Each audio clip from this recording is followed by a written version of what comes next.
What's up, guys? Welcome to another episode of Sport Vitamins. Today, we're gonna talk shop with our guest, and I'm pretty sure that this episode is gonna blow your mind. And today, our guest is Federico Luzi. Welcome with us. Thank you so much, Roberto. It's a pleasure to be with you and all the audience. Federico is an osteopath, he's a physiotherapist, he's a doctor, and he's the global director of education for EBFA. It's a true honor to have him on today. So first of all, doing my research to prepare this podcast, I saw that on your resume you wrote, "I make sure that no one needs therapy," which is kind of weird if who says that is a therapist, right? Yeah, well, because if you think about the ancient times when humans can walk freely onto the earth, then we had some kind of magicians that took care of the health care, and we ain't got any doctors, any physiotherapists. We just got nature and everything that will address the health of humans was or selected by nature, let's say. So, or we die with these diseases or illness, or we just take care of ourselves. So my goal is to create something that will allow any human to get rid of any kind of healthcare providers, just movement and that's all. So I'm a movement chauvinist, let's say. So I think as a patient before being someone who's taking care of the health of the other humans, that I actually prefer not to be in the bench or on the table of therapists, and I just prefer to stay strong and healthy in a natural way. So my goal as a therapist is to help out all the trainers to get all the humans ready to exert all their power or their powers, let's say. That's a powerful message for sure. And one of your courses is called Barefoot Strong. What does it mean to you to be barefoot strong? It was a long trip, actually. I wasn't very into the food related issues, but I've always in the summertime always walked and run barefoot, but just to feel the earth without any knowledge about it, actually. Then I climbed a mountain with my kids. It was about 8 years ago, and I have my last two kids are twins. So, and I'm not a mountain guy. I was not a mountain guy. Now I am. I'm more a beach side, growing up in Rome with the sea all around. So we prefer to stay barefoot. So I was actually climbing the mountain. I bought my fancy shoes, fancy trekking shoes, and I was trying to climb up the mountains with one kid in front and one kid in the back. So after the first day, I went home. I went back home with my feet and my knee that were sore as hell. So pain all over the place. Even my back hurted. And I was the next day I was trying to get on my shoes again, but my feet were sore as hell, so I could not fit that shoes again.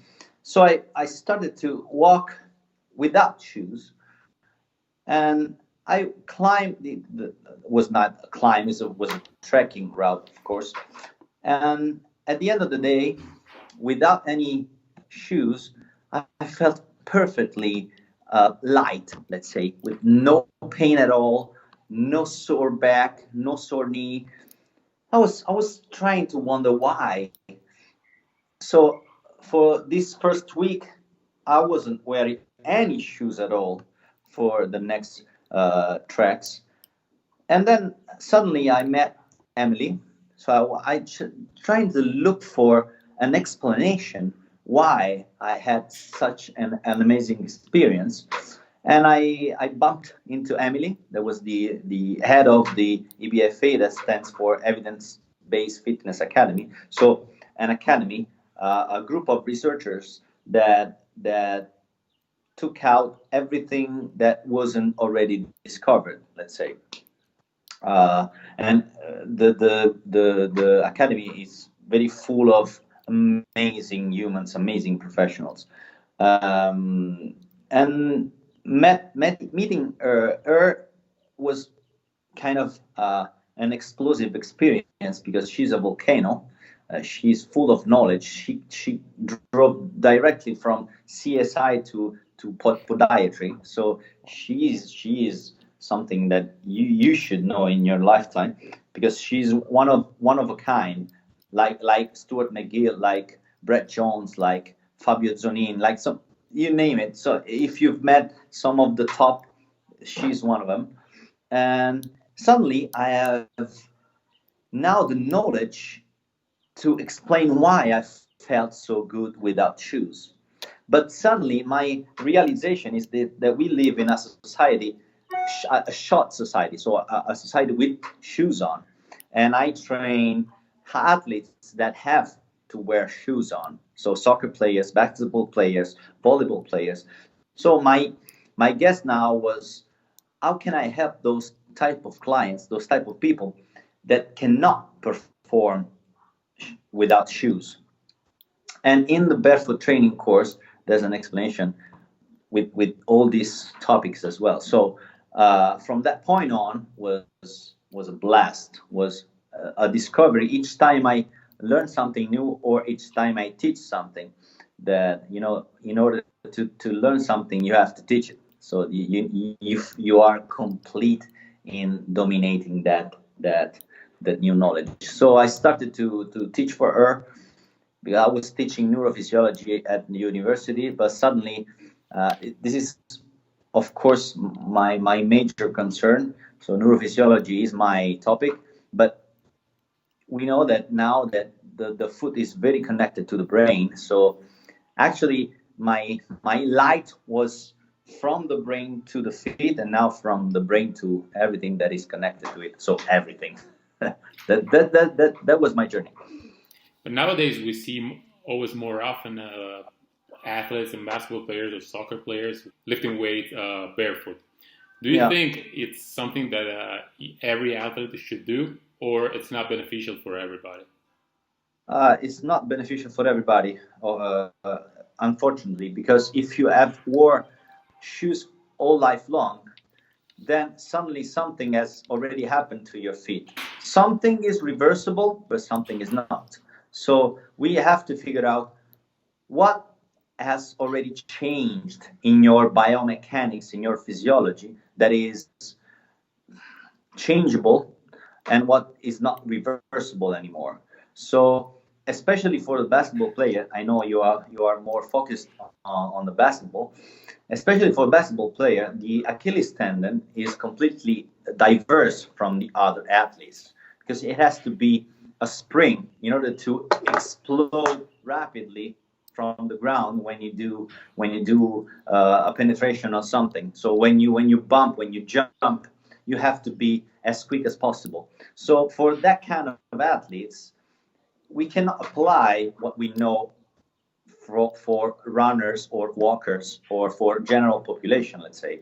So it's very different. But due to that difference, we have to see that the elastic recoil of that soft tissues is there, yeah, still, or if they have experienced something that is called fibrosis or fibrotization.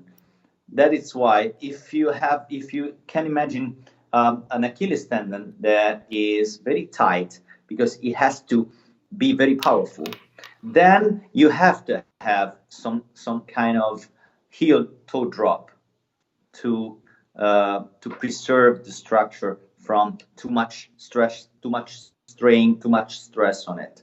So maybe even for that kind of athlete, it's very powerful to be barefoot in order to achieve some kind of new sensibility, new neurosensibility, but then to do all the training barefoot, even deadlift or jumps, could be not that beneficial. Okay.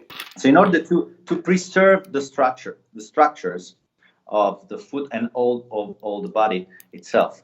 So yeah, it's always beneficial for the brain, may not that be that beneficial for the tissue itself. So is there a routine that we can teach our players, for example, for like a quick routine that they can do before practice or before a game? Yeah, we use some kind of neuro stimulating surface to do it. This is called Naboso. So basically, you can do simple tasks on it, not um, adding up too much weight on it, or too much velocity on it, or too much, let's say, intensity or volume. But with these stimulating surfaces, you get the neuroactivation you need to take your shoes on and to make the athletic warm up and do the technical warm up in the same fashion that you should do. You could do without any stimulating surfaces. If you don't have any stimulating surfaces, you have to use all the surfaces that you use in practice or on the field, on the pitch, on the court to play. Let's say. I've seen many teams, like professional teams, using the Naboso technology nowadays. Yeah. And they have also created an insole, right? Naboso insole. Yeah. Could be used not with the cotton socks, too thick cotton socks. Either way, you lose all the kind of stimulating power that it has.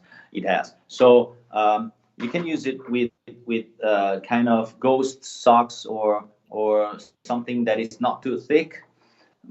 And for athletes, it's I would not say that it's not appropriate, but it could be used as a stimulating power because you have memory, you have short-term memory that you could use even when you play the game. So if it's like learning a poem. If you learn it rosa rosa rosa rosa rosa rosa, you remember it right away, right? So if you warm up in stimulating, then for we cannot say 1 hour or 2 hours, but for some period of time you will remember it. And it's the same with warming up skills or warming up the brain for activity. It's the same. So you don't have to wear it all play long or run long if you have already activated it. So if you don't have the time to activate it, you put the insoles on and you run, and it is already activated each step you take. But if you have not the ability to use it because you have to wear socks that are protective, let's say, then you can do a simple warm-up. It's taking 5 minutes to 10 minutes, and then you do the athletic warm-up and you're set. After 2 months of quarantine, this is a problem that most of the practitioners are facing. I mean, if they work in professional sports, we have a lot of athletes that have been on the couch or on the bed for, let's say, 2 months, watching Netflix and eating junk food. And they're missing out a lot of stimuli coming from the feet. And how can we try to keep up with this lack of stimuli right now that we're going back to activity?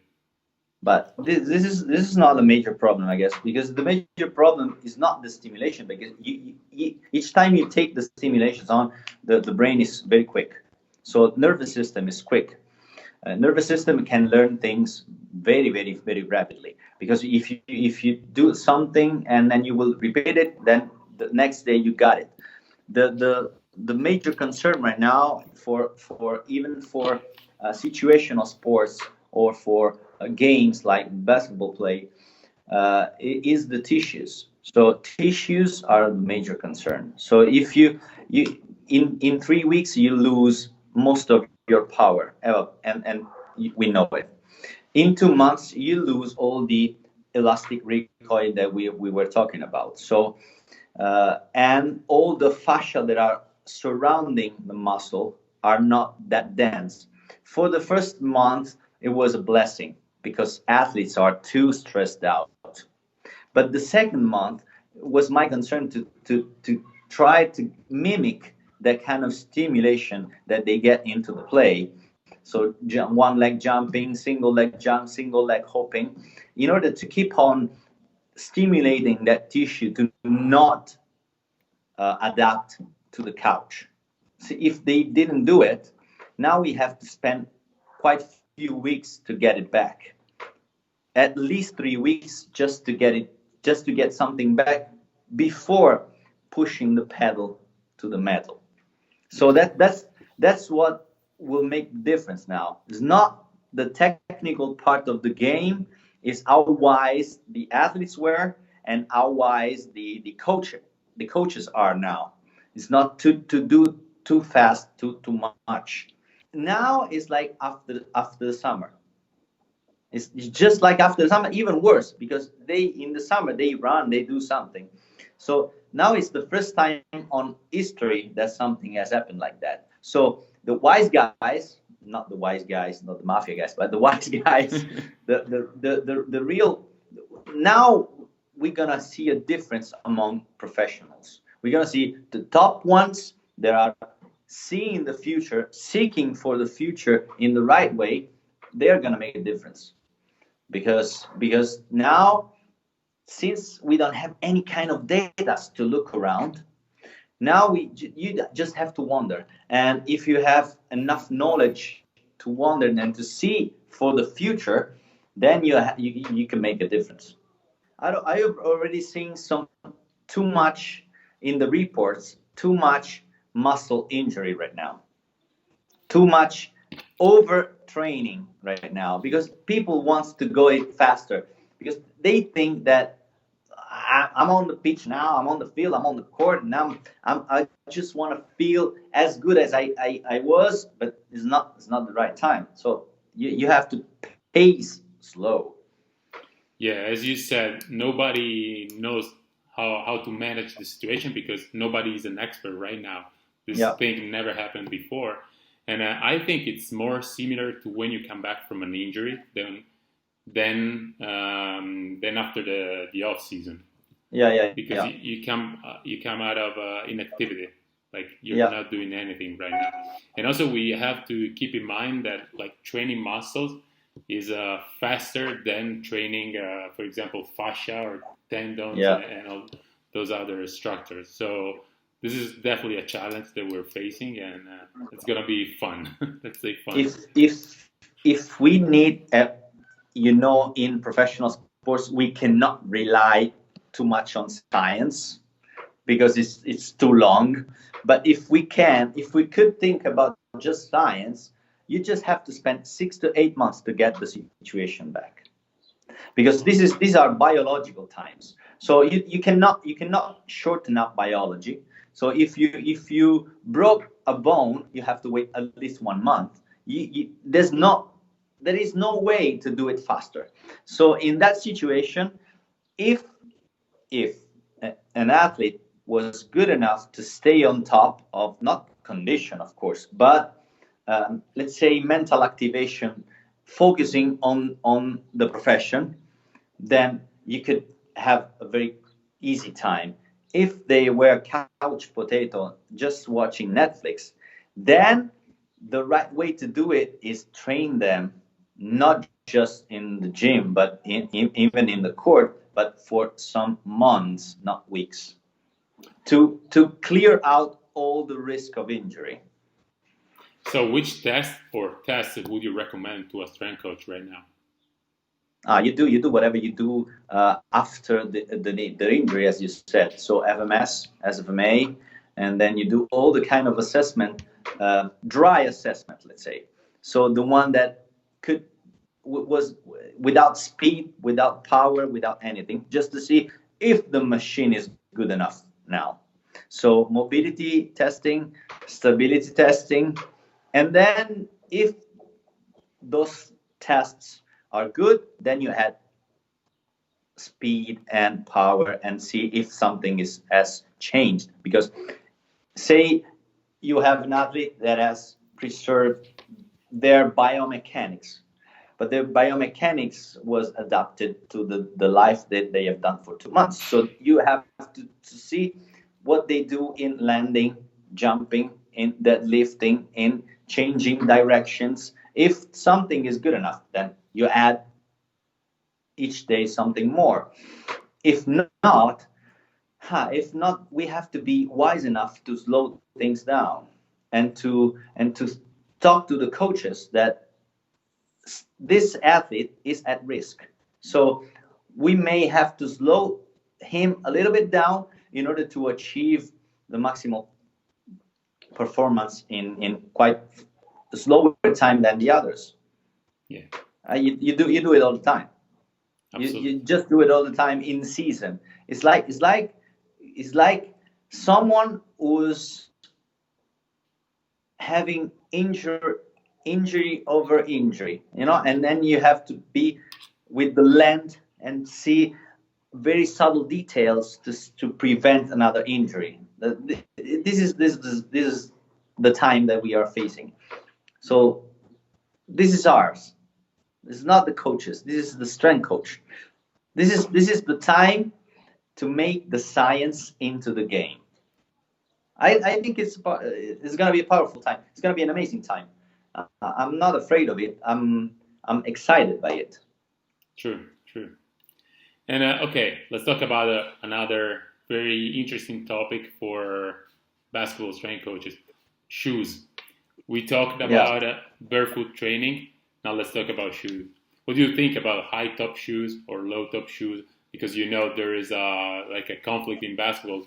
Some of the players like high top shoes. Some others like low top shoes.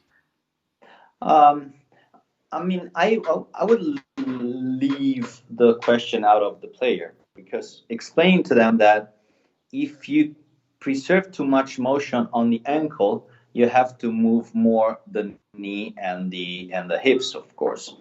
But it depends on the athlete history. If they had experienced too much ankle sprains, now they are focused on preserving the motion in the ankle, so they feel safer wearing some high-end shoes. If they are, and it depends on the role they play, and it depends on what kind of part on the court they play, of course. If they go to rebound too much, they prefer higher shoes. If they are a playmaker, they prefer low-end shoes, because they have to be mobile. The guard playing has to be mobile, so they tend to prefer low-end shoes. So we don't have to be dogmatic in it's always preferable to wear a shoe that is not too much controlled, of course. But this is just our mind. We have to adapt all the knowledge to the person, to the individual, to the athletes. So if they have experienced too much ankle sprains, it's very foreseeable that they want it protect. Even it's not the shoe, they bend it. They want it to keep it stable, because they don't trust the ankle anymore, and maybe they are wise enough to do it. They have to know, though, that if you take the ankle in a too much controlled fashion, then you are very at high risk of injuring your knees, of course. Does it make any sense to do like barefoot exercises before a game and then go back in the locker room, get taped, and wear a high top shoe for the rest of the game? Yeah, you should. It's not that bad. It's not that good either, because if they have now the ability to foresee the moment of an injury, and you could anticipate it, you can feed forward an injury if your sensory system is very active. So if your sensory system, and I don't just mean the skin of the bottom of the foot, but I mean everything that is connected, even the free nerve endings that are surrounding all the fascial system, that are feeling the tension that is coming in some direction that is not proper. So if you can anticipate the tension that is coming in the wrong fashion, then you can prevent injury. So it's always a good idea to awake the sensory system, even if you then wrap it up and protect it. Because in all the other stuff that you are not controlling, you're not passively controlling, then they are awake to send signaling to the brain to avoid dangerous situations, of course. So yes. Okay, great. Okay, let's switch gears and let's talk about another topic, which is sleep. I know that you just finished a seminar about sleep. Yeah. And I consider sleep like the best form of recovery for athletes. And would you like to tell us something about sleep? It was my sleep it's actually my first love. I started teaching something 20 years ago, and I was teaching the sleep quality. So it was kind of circling out my teaching experience in that webinar that I've done, I guess 2 days ago. Yes, sleeping is when you sleep is not about the amount of time that you sleep that counts. It's about how deep you can go and how variable it is your sleep. We know that we have different phases of sleep. In one phase, you can actually memorize all the motor patterns. So you have learned new motor skills. So if you go into deep sleep and if you go into non-REM dreams, then you can consolidate the memory of motor skills. Then you have to, if you have to see something different in your future, so learn new moves, learn new way to do things, then you have to go into REM sleep, REM dream. And in order to achieve this kind of phases that you have in your sleep, in your dream, and in your night, then all the things that you do in the day are proning yourself to that kind of quality in your sleep. So if you deal with professional athletes, the exercise is not a problem, but the light is a problem. Because if you train them inside, they are not taking too much sun exposure that is resetting your circadian rhythm. So in order to go down, in English they call it falling asleep. Falling asleep meaning that you fall down is actually a very slow slope. So it's a descent that you went into it each night. So the amount of quality that you have in your sleep, it depends strictly on the sun exposure. So each time you can go out and take all the blue light from the sun, it's very beneficial. The other part that it's very worsening the slept is the time that you train. So if you train too much closer to the time that you are willing to go to bed, then your cortisol level and your adrenaline levels are too high, so you cannot fall into sleep. And the other stuff that is very, very powerful is to block the blue light very, very close to the when the sunlight is off, you should avoid any blue light. So now they make the glasses, the blue light blocker glasses, that in my opinion every athlete should wear if they are a Netflix watcher or is just using the phone. The each time you have a screen that is powered, they push out blue light. So the blue light in our eyes is what is resetting the circadian rhythm. So let's say you are watching something at 10 p.m. and this is emitting blue light, your brain thinks that it's already in the day. So then you take few hours to slow down your pace to go into the sleep. Even if you think you're sleeping, then you're not going too much into that good phases of sleep. And if you not go into the deep sleep, then you cannot secrete the growth hormone too much. So, and the growth hormone, it's very beneficial to restoring all the cell damage that you've done in your trainings. So if you want to grow, you have to secrete that hormone to repair stuff or to enhance your performance. So each time you wake up in the morning and then you feel something that is sore, that is the signal that the night has not went well. So if you woke up in the morning and everything is fine and you are ready to action, ready for action, then it's the sign that the sleep went very well. So this is, and you have very fantastic tools now to see if the nights are good. So Fitbit or any kind of watch, smart watch that you wear has something to monitor the sleep, so the sleeping process. So, but the empirical way to do it is if you wake up in the morning full of energy and restored, then everything is perfect. If not, you have to ask yourself, what I've done yesterday.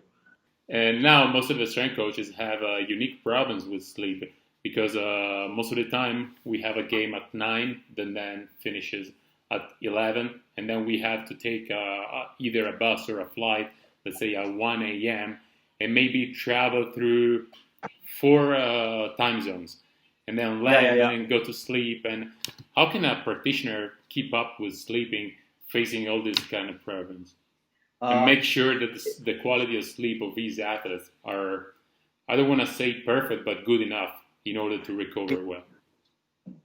The best thing to do is to wear something that blocks all the light when you're traveling. So if you get enough restoring sleep when you're traveling in the time zone and trying to mimic all the rhythm that you have in your time zone. So say that, cortisol level and adrenaline level after the game take awake the players all night long if they haven't played well or if they haven't played they have a very bad game. So it's important to restore it the day after.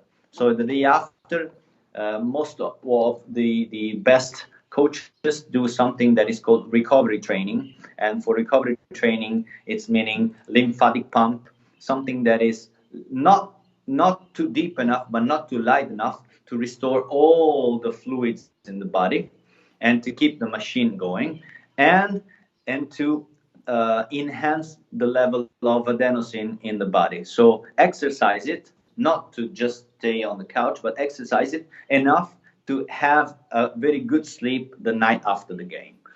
So each time you can have a good night's sleep, then you restore all the function. So it's not a problem if you don't have it after the game. It's very important that you have the night after it.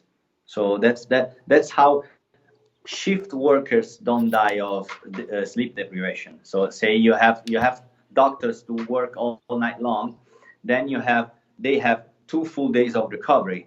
So we have to imagine that you cannot do it because if you play in Champions League or if you play in the midweek, then you don't have to enough time. But we know that you can improve the recovery system, not in the ideal way, but in the best way we can, of course. And a good night's sleep, not in the night of the game, but the night after, is enough. It's not ideal, but it's enough. Okay, great, Federico. It's always a great pleasure to listen to you because you always share so many very insightful information. But I want to finish off with one last question. I want to ask you, which is one piece of advice for a young strength coach that you would like to give? The young one. The young one is, but they already have it because we are, say, the oldest generation. You are young enough, but we were just overwhelmed by these new notions that we were experiencing at the beginning. Now they are very too much lost in all the things that we have, YouTube videos and books available. Now you can have PDF for everything, and then you have to pick up the right things. So the right thing to do is to follow a mentor, I'd say a maestro, and to be excited by the new fashion, but not too dogmatic. And after you have done something with this maestro, you have to change it. And you don't have to stick with it. So especially at the beginning, you have to be a trainee. And the real good advice is to be a trainee all your life. So to always be open to new solutions, and to not be too much focused on what has already been done in the past by you or by some other professional, but to be not open, but to change something, to try to do something different, and to see if it's better or not. And if it's not better, then you don't have to blame yourself, just that you have tried out something new. Great. Okay, Federico, thank you again. It's been a true honor, and thanks for being with us today. Thank you so much, Roberto, and bye bye. Ciao to everybody.